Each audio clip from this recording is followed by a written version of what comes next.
ವಸತಿ ಶಾಲೆಗಳ ಪ್ರವೇಶ ದ್ವಾರಗಳ ಘೋಷವಾಕ್ಯ ಬದಲಾವಣೆ. ಮೊರಾರ್ಜಿ ದೇಸಾಯಿ ವಸತಿ ಶಾಲೆಗಳಲ್ಲಿ ಬರಹಗಳನ್ನ ಬದಲಿಸಲಾಗಿದೆ.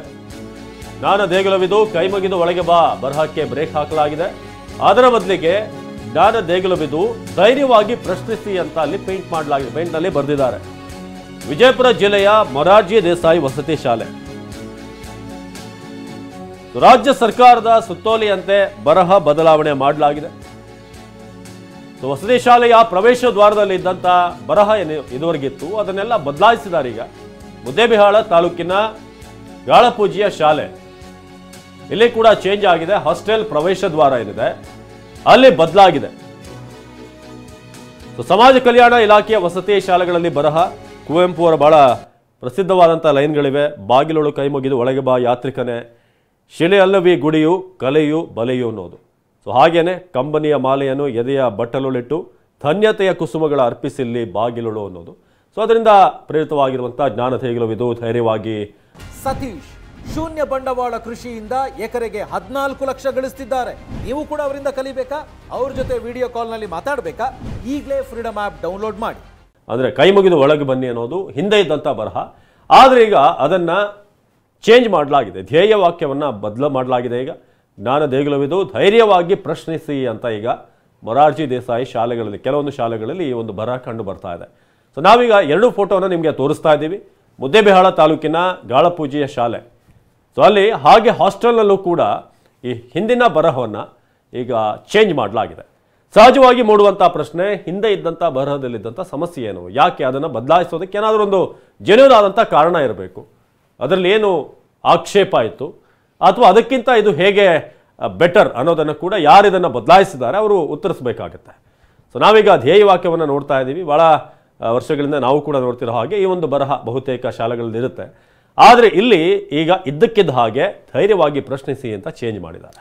ಎಸ್, ಇದು ರಾಜ್ಯ ಸರ್ಕಾರದ ಸುತ್ತೋಲೆಯಲ್ಲೇ ಈ ವಿಚಾರ ಬಂದಿದೆ ಅಂತ ಹೇಳಲಾಗ್ತಾ ಇರುವಂಥದ್ದು. ಅಧಿಕೃತವಾಗಿ ಏನಾದರೂ ಸುತ್ತೋಲೆಯಲ್ಲೇ ಬಂದಿದೆಯಾ ಅಥವಾ ಈ ಒಂದು ವಸತಿ ಶಾಲೆಯಲ್ಲಿ ಮಾತ್ರ ಈ ರೀತಿಯಾದಂಥ ಬದಲಾವಣೆ ಆಗಿದೆಯಾ ಅನ್ನೋದನ್ನು ಕೂಡ ಸದ್ಯಕ್ಕೆ ಗಮನಿಸಬೇಕಾಗಿದೆ. ಆದರೆ ಜ್ಞಾನ ದೇಗುಲ ಇದು ಕೈ ಮುಗಿದು ಒಳಗೆ ಬನ್ನಿ, ಇದು ಸಾಮಾನ್ಯವಾಗಿ ಎಲ್ಲ ಸರ್ಕಾರಿ ಶಾಲೆಗಳಲ್ಲೂ ಕೂಡ ಈ ಒಂದು ಬರಹ ಇರುವಂಥದ್ದನ್ನು ನಾವು ಗಮನಿಸ್ತಿರ್ತೀವಿ. ಆದರೆ ಇದ್ದಕ್ಕಿದ್ದ ಹಾಗೆ ಈ ರೀತಿಯಾಗಿ ಬದಲಾಗಿರುವಂಥದ್ದು. ಜ್ಞಾನ ದೇಗುಲ ಇದು ಧೈರ್ಯವಾಗಿ ಪ್ರಶ್ನಿಸಿ ಅಂತ ಬದಲಾವಣೆಯನ್ನು ಮಾಡಲಾಗಿದೆ.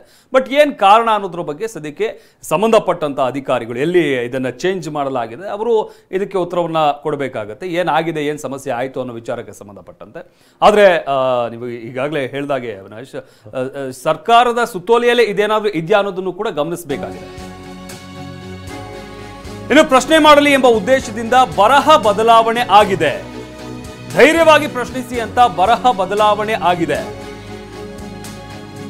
ಟಿವಿ9ಗೆ ಸಮಾಜ ಕಲ್ಯಾಣ ಇಲಾಖೆ ಡಿಡಿ ಪುಂಡಲೀಕ ಮಾಹಿತಿಯನ್ನು ನೀಡಿದ್ದಾರೆ. ಶಾಲಾ ವಿದ್ಯಾರ್ಥಿಗಳ ಪೋಷಕರು ಧೈರ್ಯವಾಗಿ ಪ್ರಶ್ನಿಸಲಿ ಅಂತ ಈ ರೀತಿಯಾಗಿ ಬದಲಾವಣೆ ಮಾಡಿದ್ದೀವಿ ಅಂತ ಹೇಳಿದ್ದಾರೆ. ಎಸ್, ಯಾವ ಕಾರಣಕ್ಕಾಗಿ ಬದಲಾವಣೆ ಆಯಿತು ಅನ್ನೋ ವಿಚಾರಕ್ಕೆ ಸಂಬಂಧಪಟ್ಟಂತೆ ಸ್ಪಷ್ಟನೆಯನ್ನು ಕೊಟ್ಟಿದ್ದಾರೆ.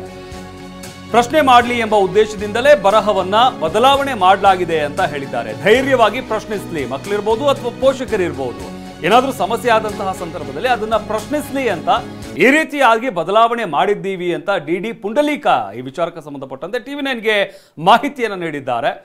ಧೈರ್ಯವಾಗಿ ಮಕ್ಕಳಿರ್ಬೋದು ಅಥವಾ ಪೋಷಕರಿರ್ಬೋದು, ಶಾಲಾ ವಸತಿ ಶಾಲೆಗಳಲ್ಲಿ ಅಥವಾ ಏನೇ ಸಮಸ್ಯೆ ಆದರೂ ಕೂಡ ಮಕ್ಕಳು ಅಥವಾ ಪೋಷಕರು ಅದನ್ನ ಪ್ರಶ್ನೆ ಮಾಡಲಿ ಅನ್ನೋ ಉದ್ದೇಶದಿಂದ ಜ್ಞಾನ ದೇಗುಲ ಇದು ಧೈರ್ಯವಾಗಿ ಪ್ರಶ್ನಿಸಿ ಅಂತ ಬರಹವನ್ನ ಬದಲಾವಣೆ ಮಾಡಿದ್ದೀವಿ ಅಂತ ಡಿಡಿ ಪುಂಡಲೀಕ ಮಾಹಿತಿಯನ್ನು ನೀಡಿದ್ದಾರೆ. ಟಿವಿ9 ಜೊತೆ ಈ ಒಂದು ಮಾಹಿತಿಯನ್ನ ಹಂಚಿಕೊಂಡಿದ್ದಾರೆ. ಶಮಂತಿಲೆ ಗಮನಿಸ್ಬೋದು ನಾವು ಇಲ್ಲಿ ಇರುವಂಥ ಪ್ರಶ್ನೆ ಅಂತಂದರೆ, ಈಗ ಚೇಂಜ್ ಮಾಡಲಾಗಿರುವಂಥ ಲೈನ್ ಏನಿದೆ ಅದೇನು ಕೆಟ್ಟದೇನಲ್ಲ, ಅದು ಒಳ್ಳೆಯ ಲೈನೇನೆ. ಬಟ್ ಇರುವಂಥದ್ದನ್ನು ಬದಲು ಮಾಡಿ ಇದನ್ನು ಚೇಂಜ್ ಮಾಡಿರೋದು ಯಾಕೆ ಅನ್ನೋದು ಇಲ್ಲಿ ಸಹಜವಾಗಿರುವಂಥ ಪ್ರಶ್ನೆ. ವಿನಯ್ ಈ ಬಗ್ಗೆ ಹೆಚ್ಚಿನ ಮಾಹಿತಿಯನ್ನು ನೀಡ್ತಾರೆ ನೇರ ಸಂಪರ್ಕದಲ್ಲಿ. ವಿನಯ್, ನಾವು ಗಮನಿಸ್ತಾ ಇದ್ದೀವಿ ಒಂದು ಕಡೆ ಜ್ಞಾನ ದೇಗುಲವಿದು ಕೈ ಮುಗಿದು ಒಳಗೆ ಬನ್ನಿ ಅನ್ನೋದು, ಈಗ ಅದನ್ನು ಧೈರ್ಯವಾಗಿ ಪ್ರಶ್ನಿಸಿ ಅಂತ ಚೇಂಜ್ ಮಾಡಲಾಗಿದೆ. ಹಠಾತ್ ಈ ಬದಲಾವಣೆಗೆ ಏನು ಕಾರಣ? ಇಷ್ಟು ವರ್ಷಗಳು ಇರದಂಥದ್ದು ಈಗ ಯಾಕೆ ಇದನ್ನು ಇಂಟ್ರೊಡ್ಯೂಸ್ ಮಾಡಲಾಗಿದೆ ಅನ್ನೋದು ಸಹಜವಾಗಿ ಕಾಡುವಂಥ ಪ್ರಶ್ನೆ. ಏನಾಗ್ತಿದೆ ಇಲ್ಲಿ ವಿನಯ್? ಖಂಡಿತ ಅವಿನಾಶ್, ಸದ್ಯ ಸಮಾಜ ಕಲ್ಯಾಣ ಇಲಾಖೆ ವ್ಯಾಪ್ತಿಯಲ್ಲಿ ಬರುವಂತಹ ವಸತಿ ಶಾಲೆಗಳೇನಿದ್ದಾವೆ ಕಳೆದ ಒಂದು ತಿಂಗಳಿಂದಲೂ ಕೂಡ ಈ ರೀತಿಯಂತಹ ಅನೇಕ ರೀತಿಯಂತಹ ಚರ್ಚೆಗಳಿಗೆ ಮತ್ತು ಸಂಘರ್ಷಗಳಿಗೆ ಕಾರಣ ಆಗ್ತಾ ಇದೆ. ಸರಸ್ವತಿ ಪೂಜಾ ವಿಚಾರ ಆಗಿರ್ಬೋದು, ಜೊತೆಗೆ ಧಾರ್ಮಿಕ ಹಬ್ಬಗಳನ್ನ ಆಚರಣೆ ಮಾಡಬಾರ್ದು, ಕೇವಲ ರಾಷ್ಟ್ರೀಯ ಹಬ್ಬಗಳನ್ನ ಆಚರಣೆ ಮಾಡಬೇಕು ಅನ್ನೋ ಸುತ್ತೋಲೆಯನ್ನು ಕೊಟ್ಟು ಹಿಂಪಡೆದಿರುವಂಥದ್ದು, ವಿರೋಧದ ಬಳಿಕೆ ಹಿಂಪಡೆದಿರುವಂಥದ್ದು ಕೂಡ ನಡೆದಿತ್ತು. ಇದಾದ ಬಳಿಕ ಈಗ ಸದ್ಯ ಶಾಲೆಗಳಲ್ಲಿ ಸಹಜವಾಗಿ ಜ್ಞಾನ ದೇಗುಲವಿದು ಕೈ ಮುಗಿದು ಒಳಗೆ ಬಾ ಅನ್ನುವಂಥ ಘೋಷವಾಕ್ಯವನ್ನು ಅಳವಡಿಸ್ತಾ ಇದ್ರು ಮತ್ತು ಹಾಕಲಾಗ್ತಾ ಇತ್ತು. ಆದರೆ ಸದ್ಯ ಸಮಾಜ ಕಲ್ಯಾಣ ಇಲಾಖೆಯ ವಸತಿ ಶಾಲೆಗಳಲ್ಲಿ ಜ್ಞಾನ ದೇಗುಲವಿದು ಧೈರ್ಯವಾಗಿ ಪ್ರಶ್ನಿಸು ಅನ್ನುವಂತಹ ಘೋಷವಾಕ್ಯವನ್ನು ಬದಲಾವಣೆ ಮಾಡಲಾಗಿದೆ. ಇದರ ಹಿಂದೆ ಎರಡು ಆಯಾಮಗಳ ಚರ್ಚೆಗಳು ಕೂಡ ಸದ್ಯಕ್ಕೆ ನಡೀತಿರುವಂಥದ್ದು. ಒಂದು, ಕುವೆಂಪು ಅವರ ತುಂಬಾ ಪ್ರಖ್ಯಾತವಾಗಿರುವಂತಹ ಕವಿತೆ ಇದೆ, ಇಲ್ಲಿ ಶಿಲೆ ಇಲ್ಲ ಆದರೆ ಇಲ್ಲಿ ನಿಮಗೆ ಜ್ಞಾನಾರ್ಜನೆ ಇದೆ, ಮತ್ತು ಗಂಟೆಗಳಿಲ್ಲ, ಪೂಜೆಗಳಿಲ್ಲ ಮತ್ತು ಕರ್ಪೂರದ ಆರತಿ ಇಲ್ಲ, ಆದರೆ ಇಲ್ಲಿ ಶಿಕ್ಷಣ ಇದೆ ಮತ್ತು ಕಲೆ ಇದೆ, ನಿಮಗೆ ಏನು ಜ್ಞಾನವನ್ನು ನೀಡಲಾಗುತ್ತೆ ಅನ್ನುವಂಥ ಒಂದು ಕುವೆಂಪು ಅವರ ಕವಿತೆ ಇದೆ. ಅದರ ಆಧಾರದ ಮೇಲೆ ಏನಾದರೂ ಈ ಒಂದು ಧೈರ್ಯವಾಗಿ ಪ್ರಶ್ನಿಸುವ ಮನೋಭಾವನೆಯನ್ನ ಮಕ್ಕಳಲ್ಲಿ ಬಿತ್ತಬೇಕು ಮತ್ತು ಮಕ್ಕಳು ಧೈರ್ಯವಾಗಿ ಮಾತನಾಡುವಂಥದ್ದನ್ನ ಬೆಳೆಸ್ಕೊಳ್ಬೇಕು ಮತ್ತು ಏನನ್ನಾದರೂ ತಿಳಿದುಕೊಳ್ಳುವಂಥದ್ದಾಗಲಿ, ಪ್ರಶ್ನಿಸುವುದನ್ನಾಗಲಿ ತಿಳಿದುಕೊಳ್ಳುವುದರ ಮೂಲಕ ಹೆಚ್ಚಿನ ಮಾಹಿತಿಯನ್ನು, ಜ್ಞಾನಾರ್ಜನೆಯನ್ನು ಪಡೆದುಕೊಳ್ಬಹುದು ಅನ್ನೋಂಥದ್ದು ಒಂದು ಆಯಾಮ ಆಗಿದ್ರೆ, ಇನ್ನೊಂದು ಹಿಂದೂಪರ ಸಂಘಟನೆಗಳ ಒಂದು ಆಯಾಮ ಶುರುವಾಗಿರುವಂಥದ್ದು. ಅಂದ್ರೆ ಇದಕ್ಕೆ ವಿರೋಧ ವ್ಯಕ್ತ ಆಗ್ತದೆ. ಯಾಕಂದ್ರೆ ಕೈ ಮುಗಿದು ಒಳಗೆ ಬರುವಂಥದ್ದಾಗಿರಲಿ, ಜೊತೆಗೆ ಆಚರಣೆಗಳಾಗಿರ್ಬೋದು, ಸಂಪ್ರದಾಯಗಳಾಗಿರ್ಬೋದು, ಎಲ್ಲವೂ ಕೂಡ ಹಿಂದೂ ಧರ್ಮದ ಆಚರಣೆಗಳು, ಸಂಪ್ರದಾಯಗಳು. ಇದು ಸರ್ಕಾರ ನಾಸ್ತಿಕ ಮನೋಭಾವನೆಯನ್ನ ವಿದ್ಯಾರ್ಥಿಗಳಲ್ಲಿ ಬೆತ್ತುವಂತಹ ಪ್ರಯತ್ನವನ್ನ ಮಾಡ್ತಾ ಇದೆ. ಇದೊಂದು ಹುನ್ನಾರ. ಒಂದೊಂದೇ ವಾಕ್ಯಗಳನ್ನ, ಒಂದೊಂದೇ ಆಯಾಮಗಳನ್ನ, ಚರ್ಚೆಗಳನ್ನ ಹಿಂದೆ ನಡೆದುಕೊಂಡು ಬಂದಿರುವಂತಹ ಏನು ಆಚರಣೆಗಳಿರ್ಬೋದು, ಸಂಪ್ರದಾಯಗಳಿರ್ಬೋದು, ಎಲ್ಲವುಗಳನ್ನು ಕೂಡ ತಿರುಚುವಂಥದ್ದು ಮತ್ತು ಅವುಗಳನ್ನು ಬದಲಾವಣೆ ಮಾಡುವಂಥದ್ದಕ್ಕೆ ಸರ್ಕಾರ ಮುಂದಾಗ್ತಾ ಇದೆ. ಹೀಗಾಗಿನೇ ಈ ಒಂದು ಉದ್ದೇಶವೂ ಕೂಡ ಇರಬಹುದು. ಯಾಕಂದ್ರೆ ವಿದ್ಯಾರ್ಥಿಗಳಲ್ಲಿ ಈ ರೀತಿಯಂತಹ ನಾಸ್ತಿಕ ಮನೋಭಾವನೆಯನ್ನ ಬಿತ್ತಿ ಅವರನ್ನ ಹಿಂದೂ ಸಂಪ್ರದಾಯಗಳಾಗಿರ್ಬೋದು, ಆಚರಣೆಗಳಾಗಿರ್ಬೋದು, ಅವರು ಪೂಜಿಸುವಂತಹ ಅನೇಕ ವಿಚಾರಗಳಿಂದ ಹೊರ ಇಡುವಂತಹ ಪ್ರಯತ್ನ ಕೂಡ ಇದಾಗಿರುವಂತಹದನ್ನು ಕೂಡ ಹಿಂದೂಪರ ಸಂಘಟನೆಗಳು ಈಗಾಗಲೇ ವಿರೋಧವನ್ನು ಶುರು ಮಾಡಿಕೊಂಡಿರುವುದು. ಆದರೆ ಸದ್ಯಕ್ಕೆ ಸಮಾಜ ಕಲ್ಯಾಣ ಇಲಾಖೆ ಈ ಬಗ್ಗೆ ಸ್ಪಷ್ಟವಾದಂತಹ ಮಾಹಿತಿಯನ್ನು ಕೂಡ ಕೊಟ್ಟಿಲ್ಲ. ಜೊತೆಗೆ ಈ ಸುತ್ತೋಲೆಯನ್ನು ಅಧಿಕೃತವಾಗಿ ಹೊರಡಿಸಿದ್ದೀವಾ ಇಲ್ವಾ ಅನ್ನೋದು ಕೂಡ ಅಧಿಕಾರಿಗಳು ಯಾವುದೇ ಮಾಹಿತಿಯನ್ನು ಕೊಡ್ತಾ ಇಲ್ಲ. ಸದ್ಯ ಕೆಲವೊಂದಿಷ್ಟು ಶಾಲೆಗಳಲ್ಲಿ ಈ ರೀತಿಯಂತಹ ಘೋಷವಾಕ್ಯ ಏನಿತ್ತು, ಜ್ಞಾನ ದೇಗುಲವಿದು ಕೈ ಮುಗಿದು ಒಳಗೆ ಬಾ ಅನ್ನುವಂತಹ ಘೋಷವಾಕ್ಯವನ್ನ ಬದಲಾವಣೆ ಮಾಡಿ ಧೈರ್ಯವಾಗಿ ಪ್ರಶ್ನಿಸು ಅನ್ನುವಂಥದ್ದನ್ನು ಹಾಕಿದ್ದಾರೆ.